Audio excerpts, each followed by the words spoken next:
नमस्कार, स्वागत है आपका गैलेक्सी टीचर क्लासेस के ऑनलाइन प्लेटफॉर्म पर, जहां आपको हम विगत वर्षों के आए हुए प्रश्न पत्रों को सॉल्व कराते हैं और आपको बताते हैं कि कैसे अगस्त में होने वाली 20 तारीख की परीक्षा जो जल्द ही होने वाली है, उसको आप कैसे बेहतरीन ढंग से दे सकते हैं और उसमें सफल हो सकते हैं। आज जिस ईयर की हम बात कर रहे हैं वो है 8 जनवरी 2022 को आया हुआ आपका प्रश्न पत्र, जिसके प्रथम भाग को हम सॉल्व कर चुके हैं, जिसके हिंदी व्याकरण गद्यांश पद्यांश को हमने सॉल्व कर लिया, उसके आने वाले 15 प्रश्नों को। और आप जानते हैं कि उन 15 प्रश्नों के साथ जो ये 15 प्रश्नों वाला खंड है, ये आपके शिक्षण शास्त्र से अवलंबित होता है, जो भाषा का शिक्षण शास्त्र है, जिसमें बच्चों के अधिगम, अध्यापक के सिखाने, भाषा का योगदान, भाषा के उपागम, कैसे हम बच्चों में सिखाते हैं, बच्चों में विकास होता कैसे, बच्चे कैसे सीखते हैं, बच्चों को कैसे सिखाना ज़रूरी है, अध्यापक की भूमिका क्या है, पाठ्य पुस्तक की भूमिका क्या है, और साथ ही साथ सिद्धांतकार क्या मानते हैं, और बच्चों में होने वाले कौन कौन से वो विकार हैं जो उनके पढ़ने, लिखने, सुनने या भाषा को पहचानने में दिक्कतें पैदा करते हैं। इनसे संबंधित प्रश्न आपके एग्जाम में पूछे जाते हैं। तो सीधे अपने प्रश्नों पे जुड़ते हैं, देखते हैं कि 15 प्रश्न वो कौन से थे जो 8 जनवरी 2022 को हमारे एग्जाम में आए थे। चलिए, पहला जो प्रश्न है, चूँकि हम 15 प्रश्न को सॉल्व कर चुके हैं प्रथम भाग में, तो यहाँ जब जो 16 लिखा है उसको मैं प्रथम चाहे 16 बोलूँ, आपको समझना वही है कि उद्देश्य उसी प्रश्न का है। 15-15 को जो हम अलग कर देते हैं। तो यहाँ पे पहला प्रश्न है आपका कि निम्नलिखित में से किस शिक्षण शास्त्र का अर्थ है कि बच्चों के अनुभवों, उनकी बात तथा उनकी सक्रिय भागीदारी को प्रमुखता देनी है। इस प्रकार के शिक्षण शास्त्र के लिए बच्चों के मनोवैज्ञानिक विकास तथा रुचियों को ध्यान में रखकर अधिगम की योजना बनानी चाहिए। करें कि किस शिक्षण शास्त्र में ये बात कही गई है कि बच्चों के अनुभवों, उनकी बात तथा उनकी सक्रिय भागीदारी को प्रमुखता देनी होती है। ये जो 4 विकल्प लिखे हुए हैं, इसमें से कौन सा विकल्प इस मंतव्य को स्पष्ट करता है कि बच्चों को ही बच्चों के अनुभवों, उनकी बातों तथा उनकी सक्रिय भागीदारी को प्रमुखता देनी होती है।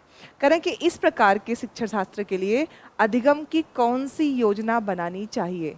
अगर हम बात करते हैं कि बच्चों की सक्रिय भूमिका हो, उनकी भागीदारी हो, तो हम कौन सा अधिगम की योजना बनाएंगे? शिक्षार्थी मात्र, या बाल केंद्रित, या शिक्षक केंद्रित, या फिर विस्तारवादी? प्रथम पैराग्राफ में देखिए एक बात पूर्णतः स्पष्ट हो गई है कि वहाँ मुख्य रूपेण कहा गया है कि बच्चों के अनुभवों, उनकी बात, उनकी सक्रिय भागीदारी को भूमिका या प्रमुखता देनी होती है। इस बात से ये स्पष्ट है कि वो शिक्षार्थी मात्र नहीं, शिक्षार्थी में जो बच्चे जितने हैं, अब यहाँ चूँकि आप एक कक्षा विशेष होगी जहाँ के बच्चे होंगे, तो ये किस पे ध्यान देनी है, तो वो होता है बाल केंद्रित, न कि शिक्षक केंद्रित, न तो विस्तारवादी और न ही शिक्षार्थी मात्र। वहाँ पे बाल केंद्रित अधिगम योजना होती है, जिससे बच्चों को जोड़ते हैं और बच्चों की सक्रिय भागीदारी उसमें स्पष्ट हो जाती है। तो यहाँ पे आपका सही उत्तर क्या हो जाएगा? जब इस प्रश्न के हम सही उत्तर में आएंगे, तो यहाँ पे सही उत्तर है आपका कि ये बाल केंद्रित होना चाहिए। तो हमारा उत्तर हो जाएगा बाल केंद्रित।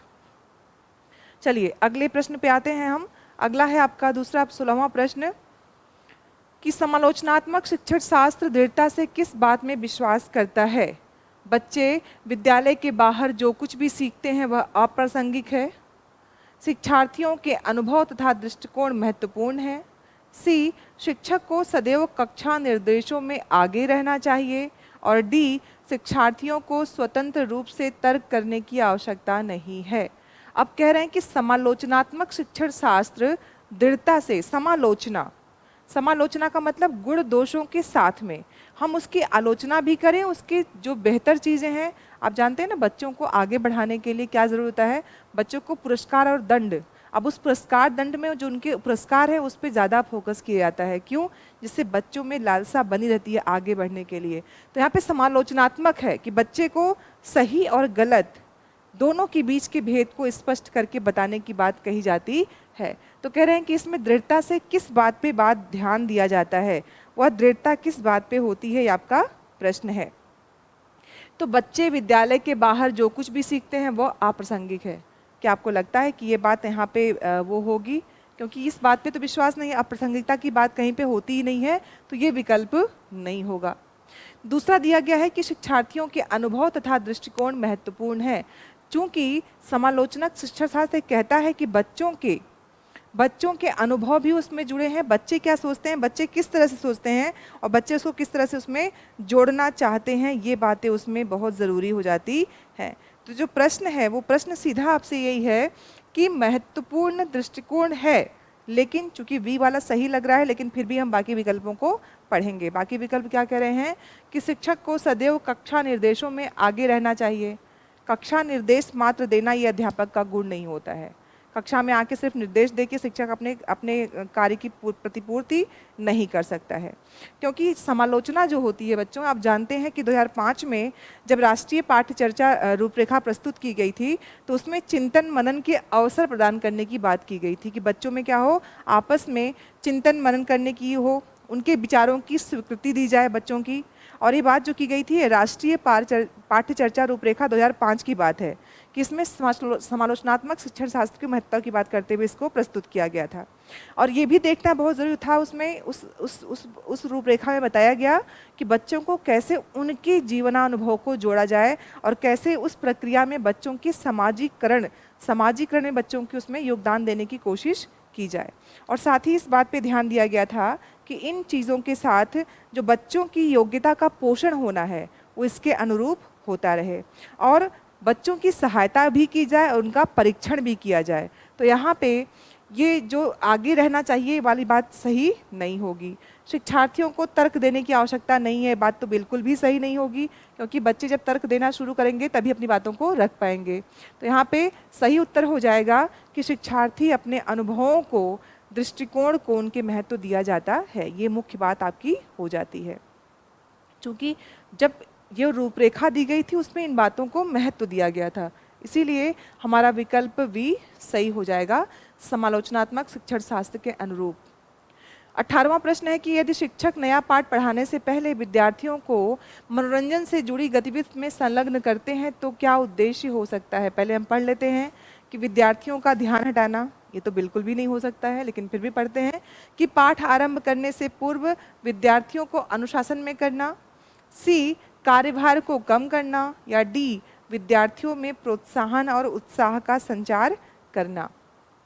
आप जानते हैं कि जब शिक्षक कोई पाठ शुरू करता है तो जब हम बच्चों, मान लो जब शिक्षक क्लास में कोई पाठ की बात शुरू कर रहा है, हो सकता है कि वो बच्चे थके हो, आखिरी क्लास हो, कोई भी हो जा सकती है। तो जब बच्चों को हम जोड़ते हैं मनोरंजन से, वो मनोरंजन कहीं अलग सा नहीं होता है, वो शैक्षणिक गतिविधियों के अनुरूप होता है। तो उसमें उद्देश्य क्या होगा, ध्यान हटाने की बात तो बिल्कुल भी नहीं होगी। किसी भी बच्चे के ध्यान हटाने की बात नहीं की जाती है कि बच्चे का ध्यान हटाया जाए, ये प्रश्न का उत्तर बिल्कुल नहीं होगा। फिर कह रहे हैं कि पाठ आरंभ करने के पहले बच्चों को अनुशासन में रखने के लिए नहीं, बल्कि हम अनुशासन में रखने के लिए और गतिविधियों को कर सकते हैं। क्योंकि पाठ शुरू करना है, वहाँ पे शिक्षक अगर मनोरंजन से जोड़ रहा है तो अनुशासन की बात वहाँ पे नहीं है। कार्यभार कम करना, ये तो उत्तर होगा ही नहीं, क्योंकि शिक्षक क्लास में अगर कक्षा में है तो बच्चों को पढ़ाना ही मुख्य उद्देश्य है, उनके सीखने का, अधिगम होने का ही मुख्य उद्देश्य होता है। तो सही उत्तर क्या है कि विद्यार्थियों में प्रोत्साहन और उत्साह, किसी पाठ, मान लीजिए क्लास में हम आए और किसी पाठ के शुरू से पहले हम उस पर कोई एक कहानी, कोई छोटी सी कविता, उसी पाठ से संबंधित, उसी विचार से संबंधित, तो क्या हो जाएगा, बच्चा उससे प्रोत्साहित भी होगा, उसमें उत्साह का संचार होगा कि इस पाठ में और भी क्या हो सकता है। तो 18वें प्रश्न का सही उत्तर हो जाएगा डी कि विद्यार्थियों में प्रोत्साहन और उत्साह का संचार करना। 19वां प्रश्न है आपके सामने। यहाँ पे प्रश्न है कि मनुष्य अनुभव के माध्यम से भाषा ठीक उसी प्रकार से सीखते हैं जिस तरह वे अन्य कौशल सीखते हैं। यह किस विचारक के सिद्धांत की ओर आपको संकेत करता है। क्या कहा गया है कि बच्चा अपने माध्यम को उसी माध्यम से सीखता है। अब देखिए, जब मैं हर बार क्लास में आपसे यही कहती हूँ कि सबसे ज़रूरी है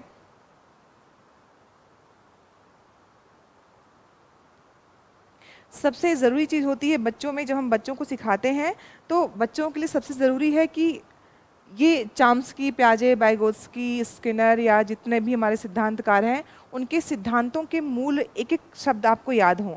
जैसे अगर मैं कहूँ कि जो स्किनर थे, उन्होंने, पहले चॉम्स्की की बात करते हैं, चॉम्स्की ने कहा था कि भाषा अर्जन की क्षमता जन्मजात होती है। ये लाइन हमें हमेशा याद रखना है कि चॉम्स्की मानते हैं कि भाषा अर्जन की क्षमता जन्मजात है। वाइगोत्स्की क्या मानते हैं कि बच्चे सामाजिक अंतःक्रिया से भाषा सीखते हैं।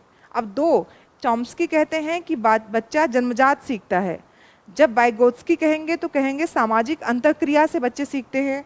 पियाजे क्या कहेंगे कि भाषा परिवेश के अंतःक्रिया से सीखी जाती है। वहीं पे स्किनर क्या कहेंगे कि अभ्यास, नकल व रटने की क्षमता से भाषा सीखी जाती है। अब आप देखिए कि जब बच्चे, यहाँ पे जिसकी बात की जा रही है कि मनुष्य अनुभव के माध्यम से भाषा ठीक उसी प्रकार से सीखते हैं जैसे वे अन्य कौशल सीखते हैं। तो ये किसकी बात कर रहे हैं? न ये चॉम्स्की की बात कर रहे हैं, न ये बात कर रहे हैं आपके पियाजे की, न ये बात कर रहे हैं वाइगोत्स्की की, बल्कि ये बात कर रहे हैं स्किनर की। तो आपका सही उत्तर क्या हो जाएगा? आपको याद रखने पड़ेंगे हमेशा इन चीज़ों को कि कौन क्या कहता है। चॉम्स्की ने अगर कहा कि बच्चों में भाषा अर्जन की क्षमता जो होती है वो जन्मजात होती है, और आपका जो दूसरा जो है पियाजे जी, चॉम्स्की कहते हैं कि बच्चे सामाजिक अंतःक्रिया से सीखते हैं, आपके पियाजे कहते हैं कि भाषा परिवेश के अंतःक्रिया से सीखते हैं, और स्किनर कहते हैं अभ्यास, रटने, बार बार उसके रिपीटिशन में भी वो सीख जाते हैं। तो हमें ये याद रखना है जिससे हम प्रश्न का उत्तर, क्योंकि घुमा के प्रश्न पूछ जाएंगे, आपको ये चारों मूल बिंदु आपके याद रखने हैं कि मूल बिंदु कैसे हैं, क्या हैं, कैसे इनको हमें याद रखना है। ठीक है, तो इसका सही उत्तर आपका है स्किनर। चलिए अगला प्रश्न है 20वां। रचनावादी कक्षा में विद्यार्थी किस प्रकार से कार्य करते हैं? रचनावादी कक्षा, अब हमें ये जानना जरूरी है कि आखिर ये रचनावादी है क्या, रचनावादी कक्षा होती क्या है। तो आप लोगों को पता ही होगा कि जब हम रचनावादी कक्षा की बात करते हैं तो वहाँ पे ज़रूरी होता है कि वो कक्षा, उसमें शोरगुल भी हो सकता है। क्यों? क्योंकि उसमें मित्र शिक्षक बनेंगे, उसमें सामूहिक गतिविधियां होंगी, गरिमापूर्ण चर्चा होगी, उसमें आत्म मूल्यांकन भी होगा, और क्या होगा, सहकारी शिक्षा की बात होगी, और बातचीत आमने सामने होगी। ये रचनावादी सिद्धांत के अंतर्गत प्राथमिकता दी जाती है रचनावादी कक्षा के रूप में। ये मूल बिंदु है जिसमें ध्यान देना ज़रूरी है। तो जब इतना भी ये सहयोग से सीखने की बात कर रही है, तो अब इसमें पूछा गया है कि इस कक्षा किस प्रकार से कार्य करती है।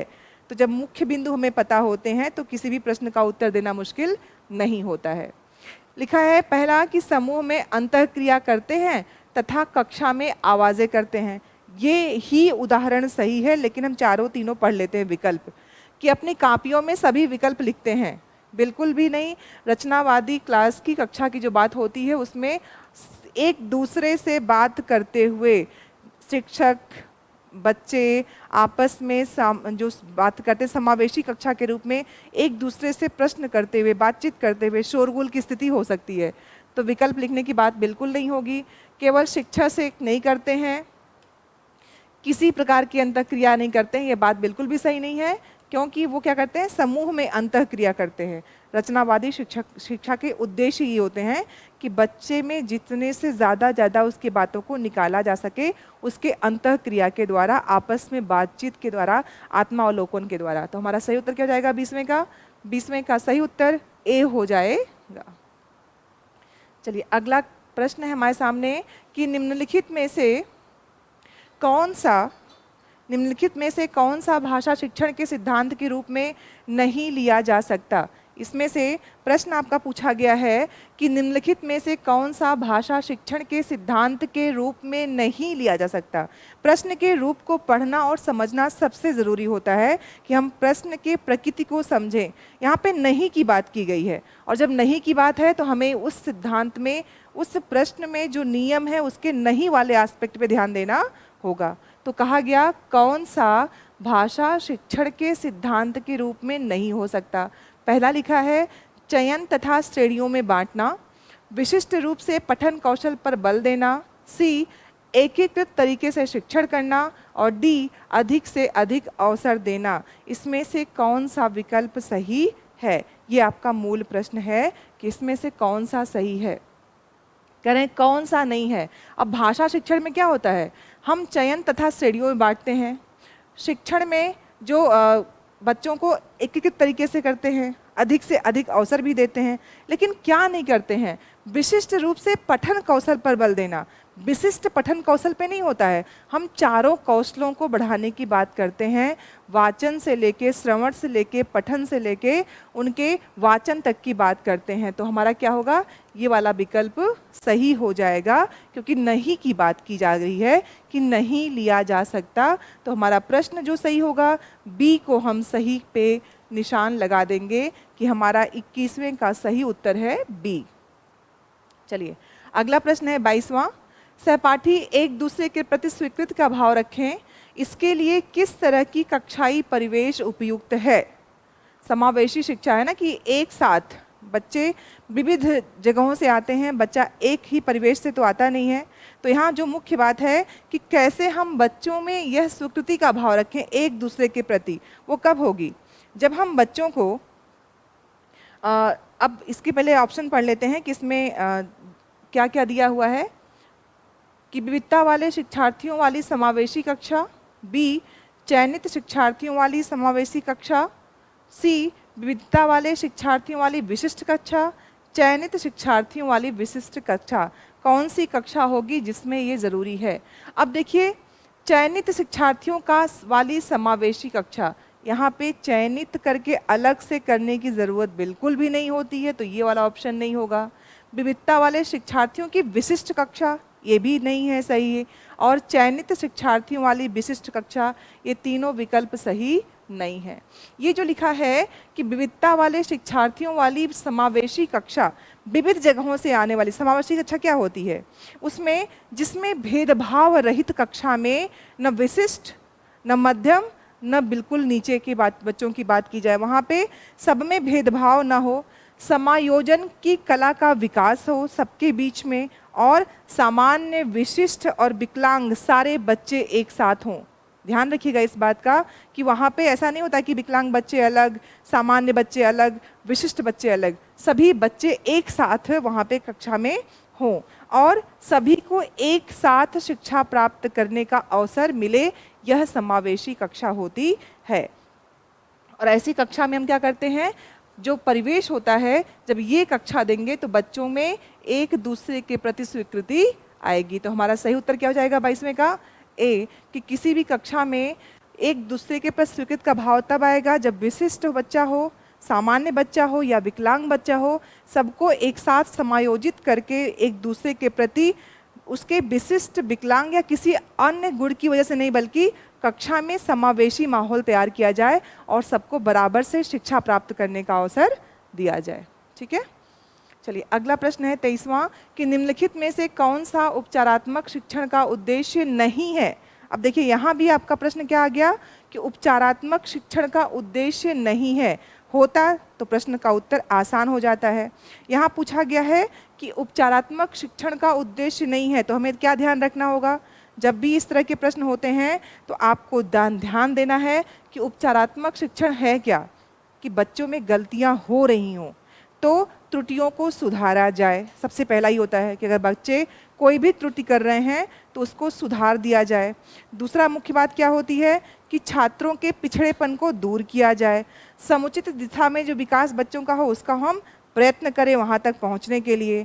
समाज से बच्चों की स्वीकृति और उनके परिमार्जन की बात सिखाएं, अभावकारी जो बच्चों में आते हैं उसको हम दूर करें, और सबसे ज़रूरी क्या होता है कि बच्चों के उद्दीपन उपागमों के द्वारा शिक्षार्थियों में रुचि उत्पन्न करना अधिगम के लिए ये मुख्य उद्देश्य होता है किसी भी आपके उपचारात्मक शिक्षण की।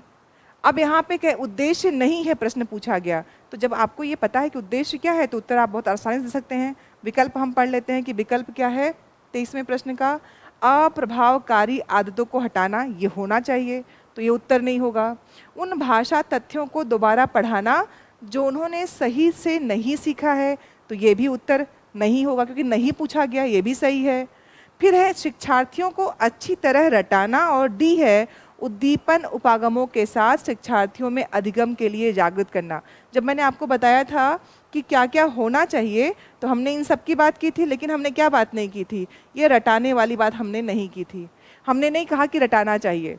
तो इसका मतलब ये नहीं वाले ऑप्शन पे आएगा कि उपचारात्मक। उपचार का मतलब क्या होता है कि बच्चे में जो भी कमी है उसको बेहतर बनाया जाए, जो बच्चा नहीं सीख पा रहा है उसको हम आगे ले जाएं। यही तो उपचारात्मक शिक्षण के उद्देश्य होते हैं।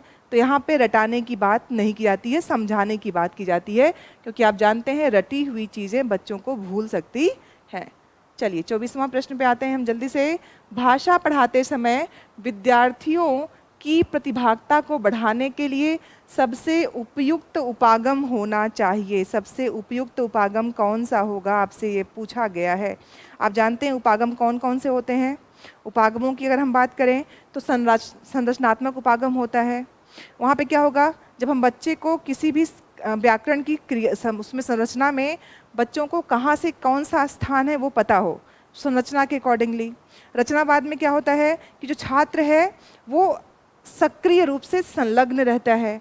फिर जो बात होती है सबसे ज़रूरी वो होती है कि जब बच्चे यहाँ पे जुड़े हों, संप्रेषणात्मक की बात की जाए, अगर यहाँ पे हमने बात की कि जब व्याकरण अनुवाद विधि क्या होती है, इसमें होता है कि बच्चे लेखन कौशल को अपने व्याकरणिक रूप से बेहतर कर सकें। और निबंधन विधि क्या होती है, जब शिक्षार्थी को एक भाषा में शिक्षा दी जाए और उसी भाषा में क्या करें, हम दूसरी भाषा को जोड़ देते हैं, तो ये निबंधन विधि होती है। अब पूछा गया है कि भाषा पढ़ाते समय कौन सी विधि सबसे उपयुक्त रहेगी, इनमें से कौन सी विधि सबसे उपयुक्त रहेगी, ये पूछा गया है। तो संरचनात्मक भी आप जानते हैं, चूंकि सबसे उपयुक्त ये चारों विधियां बच्चों के सिखाने में ही काम आती हैं, लेकिन आपसे जो प्रश्न पूछा गया है उसमें सबसे उपयुक्तता की बात की है। तो आप जानते हैं जब हम सबसे उपयुक्त की बात करेंगे तो न तो संरचनात्मकता की बात होगी, न वहाँ पे बात होगी आपके संप्रेषणात्मक रूप से, न निबंधन विधि की बात होगी, न व्याकरण की बात होगी। वहाँ पे संप्रेषणात्मक कम्युनिकेशन का कैसा रोल है ये सबसे ज़रूरी होता है। तो संरचनात्मक नहीं होगा, यहाँ पे व्याकरण अनुवाद विधि नहीं होगी और निबंधन विधि नहीं होगी, बल्कि संप्रेषणात्मक उपागम की विधि सर्वाधिक उपयुक्त विधि होती है बच्चों को सिखाने के लिए भाषा पढ़ाते समय। तो हमारा उत्तर क्या होगा कि बच्चों को भाषा पढ़ाते समय प्रतिभागिता को बढ़ाने के लिए सबसे उपयुक्त जो उपागम है वो है संप्रेषणात्मक उपागम। ठीक है, चलिए हम अगले प्रश्न पे आते हैं। आपका 24वें प्रश्न का सही उत्तर है बी, संप्रेषणात्मक उपागम। आइए प्रश्न संख्या 25वां देखते हैं कि यदि शिक्षक सभी बच्चों की अधिगम शैली को ध्यान में रखकर शिक्षण करना चाहते हैं तो उन्हें क्या करना चाहिए। थोड़ा सा बड़ा प्रश्न है लेकिन ध्यान से पढ़ लेते हैं। बच्चों को अपनी प्रतिभा तथा अधिगम शैली को प्रदर्शित करने के लिए पाठ्य सहभागी गतिविधियों में भाग लेने की सलाह देनी चाहिए।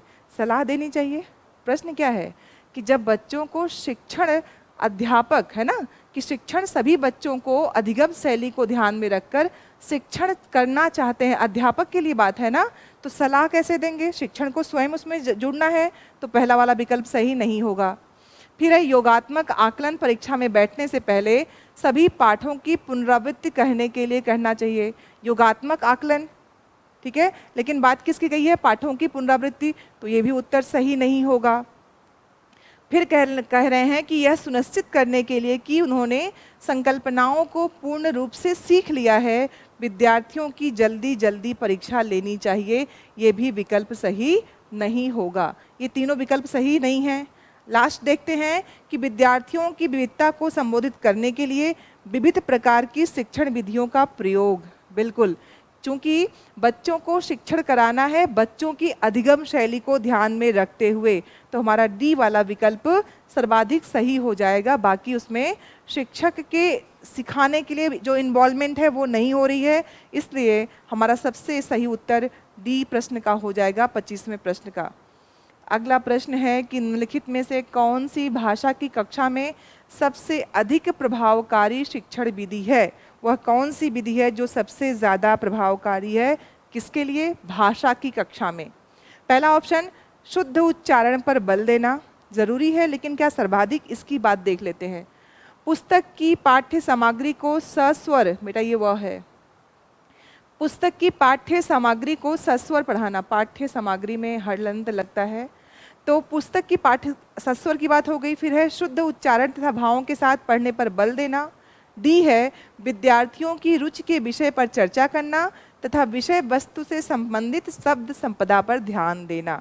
अब देखिए जो मुख्य बात क्या हो गई कि ये तो प्रभावकारी नहीं है, क्योंकि इससे बच्चों का सिर्फ क्या होगा, वाचन जो व्याकरणिक रूप से है वो सही होगा। सस्वर पढ़ाना भी उनके सिर्फ वाचन को सही करेगा।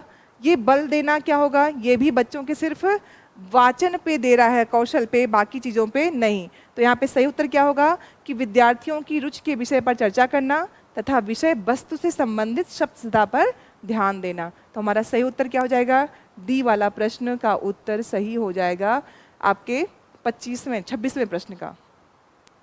चलिए 27वां प्रश्न है कि शिक्षार्थियों को सीखने तथा विषय पर महारत प्राप्त करने के लिए प्रेरित किया जा सकता है बशर्ते, पहला ऑप्शन, वे जानते हों कि परीक्षाओं में विषय वस्तु के प्रति उनका समझ के लिए परीक्षा ली जाएगी। ये ऑप्शन सही नहीं होगा।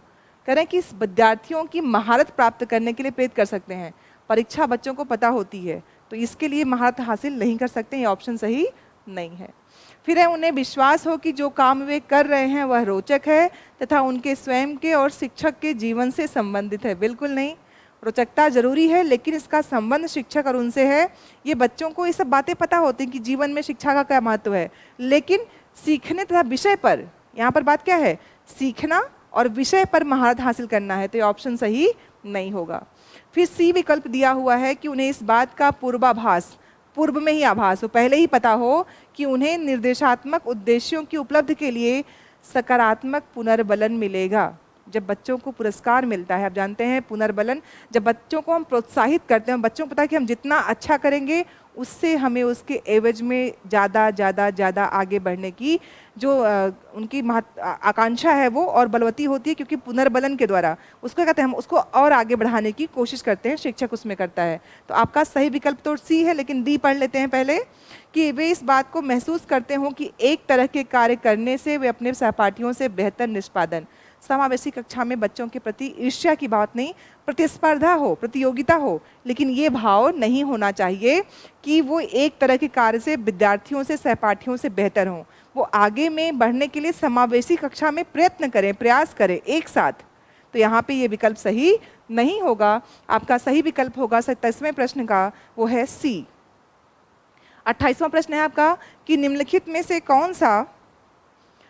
कौन सी युक्ति विद्यार्थियों को अच्छा भाषण देने का प्रशिक्षण देने के लिए इस्तेमाल नहीं किया सकती। पहला, शुद्ध उच्चारण का प्रदर्शन करके दिखाना। बी, जिह्वा तथा ओंठों की सही स्थिति का अभ्यास करना। सी, विद्यार्थियों को जीवन की वास्तविक स्थितियों पर बोलने के अवसर प्रदान करना। और डी, विद्यार्थियों को 1 मिनट के बोलने के अवसर देना ताकि आप उसकी त्रुटियों का निदान कर सकें। इसमें से कौन सा सही उत्तर है, ये आपसे पूछा गया है। किसके लिए, कि कौन सी युक्ति विद्यार्थियों को अच्छा भाषण देने के लिए, प्रशिक्षित करने के लिए इस्तेमाल नहीं हो सकती है। तो ये तो सही होगा कि बच्चों को हम दिखाएंगे कैसे बोलना है, ये सही है। जिह्वा तथा ओठों की स्थिति का अभ्यास कराना, ये भी चूंकि नहीं की बात की गई है ना, ये ध्यान रखिएगा हमेशा। तो यहाँ पे लिखा है कि विद्यार्थियों को जीवन की वास्तविक स्थितियों पर बोलने के अवसर उपलब्ध कराना, ये सही उत्तर नहीं, ये सही उत्तर होगा आपका, क्योंकि यहाँ जो बात की जा रही है वो क्या है कि प्रशिक्षण देने में इस्तेमाल नहीं कर सकते। तो हमारा सही उत्तर सी हो जाएगा, वास्तविक स्थितियों पर उनको बोलने के लिए अवसर प्रदान करना, जबकि यहाँ सिखाने की बात की गई है। फिर पूछा गया है भाषा कौशलों के दो उपकौशल हैं, भाषा कौशलों के उपकौशल कौन कौन से हैं। पहला विकल्प दिया हुआ है आपका 2, 4, 5 और 3। अब ये देखिए सबसे ज़रूरी क्या होता है जब हम बच्चों को करते हैं बात करने की, तो यहाँ जिस बात की भाषा कौशल की बात की गई है कि भाषा कौशल है क्या, तो आप जानते हैं भाषा कौशल में जब हम रखते हैं तो वो 2 प्रकारों को रखते हैं।